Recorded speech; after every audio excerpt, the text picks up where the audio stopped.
All right, we're going to be talking about escapes from this mirror side wrist grab. So first thing, why does he grab my wrist? If he grabs my wrist, he either wants to take me somewhere usually, or he wants to hold me as he punches me. So when he goes to grab the wrist, don't let him grab the wrist. That's the first thing. So don't let him grab your wrist. That's the easiest escape. So we're going to do that. If he does grab the wrist, one thing I want to do is get my base. So if he if he grabs and pulls, I've got this base. So I'm based out. I don't want to have him grab me and be all off balance. So as soon as someone grabs you, you want to get your base.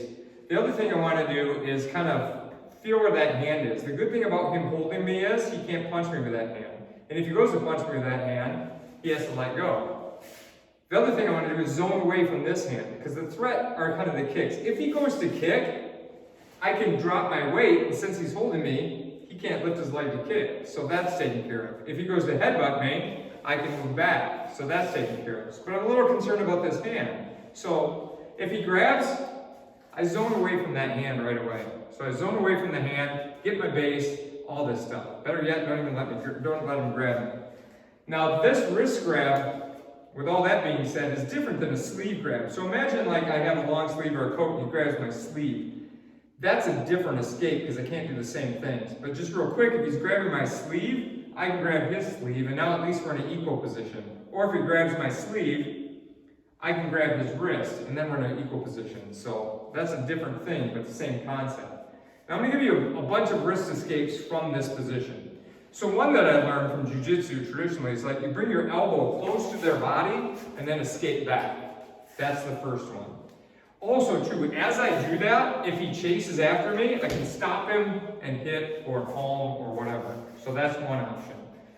A couple other options from this. If he grabs me, hold real tight, usually I can pummel and re-grab him. Now I have him. So if I keep my elbow, even if he holds as tight as he can, close to my body, against the space, and I can hold him. Now grab me, then I've got him, and he can't grab me unless he knows how to pummel. So if he grabs me, right away you can do this. And from jiu-jitsu, you'll learn to do that automatically.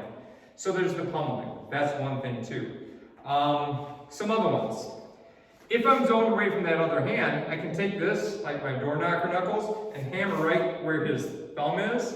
Sometimes that works. Boom, right? So I can do that. Sometimes you can go on these nerves here and hammer in there with the door knocker knuckles and do that. So if you grab, zone and hit that, or zone and hit that. Those are some options also.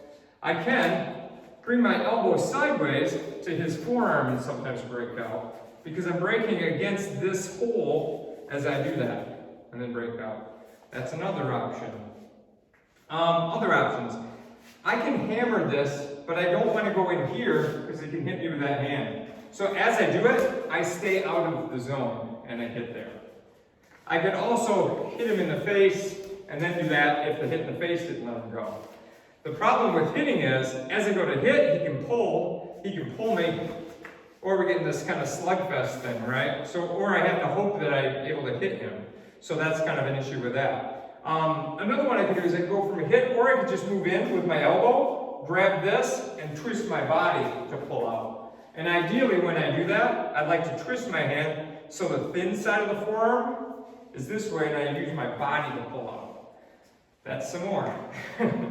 So that's a bunch of wrist escapes. I'll show you another one. Like if he holds tight, I can make like an X with my hand and pop it up. So hold it strong, pop it up that way. So sometimes you can use that also.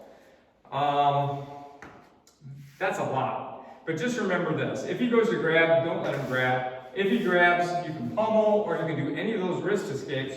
But zone away from that, get your base, and you can hit, you can do whatever you want. But those are some same side or mirror side, I would say, wrist escapes.